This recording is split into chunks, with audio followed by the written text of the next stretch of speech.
Guys എല്ലാവരും റംലാസ് കിച്ചണിലേക്ക് സ്വാഗതം. ഇവിടെ ഒരു 10 റോബസ്റ്റ് പഴം കിട്ടിയിട്ട് നല്ല പഴുത്തതാണ്. അത് തൊലി കളയാൻ 2 വെച്ചിട്ടുണ്ട്. തൊലി കളഞ്ഞു വെച്ചതാണ്. ഇത് നമ്മളൊന്ന് ലേശം ചെറുതാക്കി കഷ്ണം വെട്ടിയിട്ട് മിക്സിയിലോട്ട് ഇട്ടിട്ട് ഒന്ന് ജ്യൂസ് അടിക്കും. നല്ലൊരു അലിവ ഉണ്ടാക്കാനാണ് പോകുന്നത്. അപ്പോൾ ഞാൻ അടുത്ത വീട് കാണും. ഗൈസ് കുറച്ച് വെള്ളം പറഞ്ഞിട്ടുണ്ട്. നമ്മളെ ഗോതമ്പം 1/2 ഗ്ലാസ് ഗോതമ്പത്തിൻ്റെ പൊടി ഇട്ടിട്ടുണ്ട്. അതിൽ ഇത്തിരി വെള്ളത്തിൽ ഇട്ട് കൊടുക്കുകയാണ്. വെള്ളത്തിൽ ഇട്ട് കൊടുത്തിട്ട് നമ്മളിതൊന്ന് നന്നായി ഒന്ന് കലക്കി കൊടുക്കണം. കുറച്ചുകൂടി വെള്ളം വേണം. ഒന്നിങ്ങനെ അയവാക്കി കൊടുക്കണം. നമ്മളെ മാവ് ലേസം നല്ല കലക്കിയിട്ടാണ് അരി ഒഴിച്ച് കൊടുക്കുന്നത്. കുറച്ചുകൂടി വെള്ളം. അപ്പോൾ നല്ല കലക്കി അവിടെ വെച്ചിട്ടുണ്ട്. നല്ലോണം അങ്ങനെ സെറ്റാക്കി വെച്ചിട്ടുണ്ട്. ഇനി നമ്മൾ ശർക്കര ഉരുക്കാൻ പോകുകയാണ്. 2 അച്ച് ശർക്കര ഉണ്ട്. അത് ചിരകി കൊടുക്കുക. എന്നിട്ടൊന്ന് ഉരുക്കാനാണ്. ഇത്രയും വെള്ളം ഉരുക്കാൻ വെച്ചിട്ടുള്ളൂ. വെള്ളം മതി. അല്ലാതെ വെള്ളമായാലും ഓവറാകുള്ളൂ. അപ്പോൾ ഇത്രയും 2 അച്ച് വല്ല. ഈ 2 അച്ചിൻ്റെ മധുരം മതി. പിന്നെ പഴത്തിൻ്റെ മധുരമൊക്കെ ചേരുമ്പോൾ നല്ല ടേസ്റ്റ് ഉണ്ടാവും. ഇതാ മുന്തിരി, ഒരു 5-6 ബദാം പരിപ്പ്, ഒരു ഇത്തിരി അണ്ടിപ്പരിപ്പ്. കശുവണ്ടി അല്ല, അണ്ടിപ്പരിപ്പ്. അപ്പോൾ ഇത്രയും മതി നമ്മളെ അരിവരിക്കുള്ള സാധനങ്ങൾ. ഇനി അതൊന്ന് നെയ്യിൽ മൂപ്പിക്കാൻ പോവുകയാണ്. അതിൻ്റെ ഞാൻ ചട്ടി എടുപ്പത്ത് വെച്ചിട്ടുണ്ട്. അതിലേക്ക് നെയ്യ് ഒഴിച്ച് കൊടുക്കട്ടെ. ചട്ടി എടുപ്പത്ത് വെച്ചിട്ടുണ്ട്. അതിലേക്കാണ് ഗ്യാസ് ഓൺ ചെയ്യുകയാണ്. ഗ്യാസ് ഓൺ ചെയ്ത് പതിയെ കത്തിക്കാൻ പറ്റും. അപ്പോൾ നമ്മളെ അണ്ടിപ്പരിപ്പൊക്കെ കരിഞ്ഞു പോകുള്ളൂ. അപ്പോൾ ചട്ടിയിലത്തെ വെള്ളം ഒന്ന് വറ്റി വരട്ടെ. ചട്ടിയിലത്തെ വെള്ളം നന്നായി ഒന്ന് വറ്റി സെറ്റായി വരണം. ചട്ടിയൊക്കെ ചൂടായിട്ടുണ്ട്. ഇതാ നെയ്യ് ഒഴിച്ചു കൊടുക്കുകയാണ്. നെയ്യ് ഒഴിച്ചു കൊടുത്തിട്ടുണ്ട്.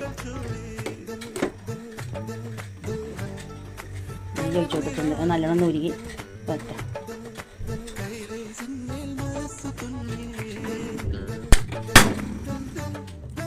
അപ്പോൾ നെയ്യ് നല്ലോണം ഇതായി വരുന്നുണ്ട്. അപ്പോൾ നമ്മളതിലേക്ക് ആദ്യം കൊടുക്കുന്നത് അണ്ടിപ്പരിപ്പാണ്.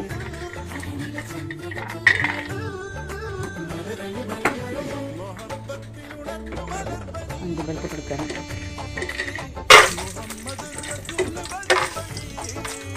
അണ്ടിപ്പരിപ്പ് നല്ലോണം നോക്കി കിട്ടും.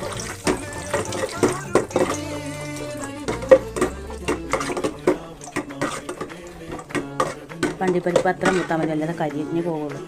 അപ്പോൾ അതങ്ങനെ സെറ്റായിട്ടുണ്ട്. ഈ നെയ്യിൻ്റെ ആ മണമൊക്കെ അങ്ങനെ കേൾക്കുമ്പോഴേ നല്ലൊരു ടേസ്റ്റുള്ള ഒരു മണമാണ്. ഞാൻ വൈകിട്ടെടുക്കാൻ പോകുന്നത് ബദാം പരിപ്പാണ്. അതും മൂത്തിട്ടുണ്ട്. ബദാം പരിപ്പൊക്കെ വേറെ മൂത്തും നന്നായി മൂത്തിട്ടുണ്ട് ബദാം പരിപ്പ്. ഇനി അരിക്കെടുക്കാൻ പോകുന്നത് നമ്മൾ മുന്തിരിങ്ങയാണ്. മുന്തിരിങ്ങ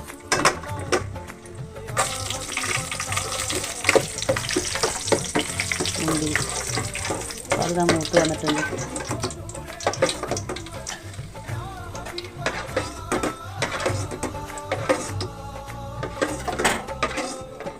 അത് സെറ്റായി. ഞാൻ ഇതിൽ പഴം, ഈ നെയ്യിൽ തന്നെ നമ്മൾ പഴം ജ്യൂസ് അടിച്ചിട്ട് പാർന്ന് കൊടുക്കണം.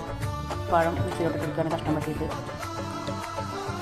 ചെയ്യാത്തവരുണ്ടെങ്കിൽ നമ്മളൊന്ന് ചെയ്ത് നോക്കി ഇതിൻ്റെ അഭിപ്രായം, നിർദ്ദേശം, ലൈക്കും കമൻറ്റും സപ്പോർട്ടൊക്കെ കൊടുത്തോളൂ. പൊന്നാരൻ്റെ അമ്മകളെ അടിപൊളി ഒരു അലുവയാണ് ഉണ്ടാക്കുന്നത്. പഴം ജ്യൂസ് അടിച്ചത് നമ്മൾ നെയ്യിലേക്ക് ഒഴിച്ചു കൊടുക്കുന്നുണ്ട്.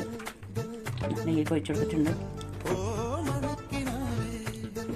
നല്ലോണം നടത്തി കൊടുക്കണം. നെയ്യിങ്ങനെ മൂത്താ പഴം അങ്ങനെ വേറിട്ട് വരണം. മൂത്തിട്ട് അതേപോലെ ഉണ്ടാക്കാത്തവർ നമ്മൾ ഉണ്ടാക്കണം. നമ്മളെ പഴം മിക്സിയിലോട്ട് മിക്സിയിൽ അടിച്ച് പറഞ്ഞിട്ടുണ്ട്. നല്ലോണം ഒന്ന് കുറുകി നല്ല സെറ്റായി വരണം. നല്ല ഇളക്കി കൊടുക്കണം. നോൺസ്റ്റിൻ്റെ ഫാനാണ് വേണ്ടത്. ഇവിടെ അല്ല, നമ്മൾ ഈ ചട്ടിയാണ് അഡ്ജസ്റ്റ് ചെയ്യണം. അപ്പോൾ അടിക്ക് പിടിക്കാതെ നോക്കണം. നല്ല ഇളക്കി കൈവിടാതെ ഇളക്കി കൊടുക്കണം. അപ്പോഴാണ് നമ്മൾ അലുവ രസം ഉണ്ടാവുള്ളൂ. പിന്നെ അത് നല്ല ടേസ്റ്റാണ്. ഒരു നുള്ളു ഉപ്പ് അതിലിടുന്നുണ്ട്. കുറച്ചൊരു പിന്നി ഇത്രേ പറ്റുള്ളൂ. മധുരം ബാലൻസ് ചെയ്യാൻ വേണ്ടിയിട്ടാണ്.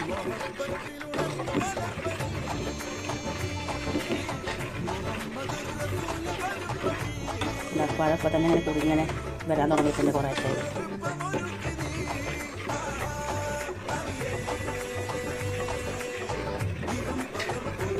നല്ലോണം ഇളക്കി കൊടുക്കണം.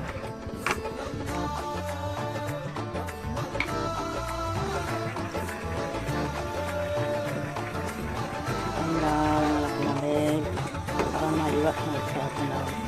അടിക്ക് പിടിച്ച് കഴിഞ്ഞാൽ കരിഞ്ഞ മണം കിട്ടും.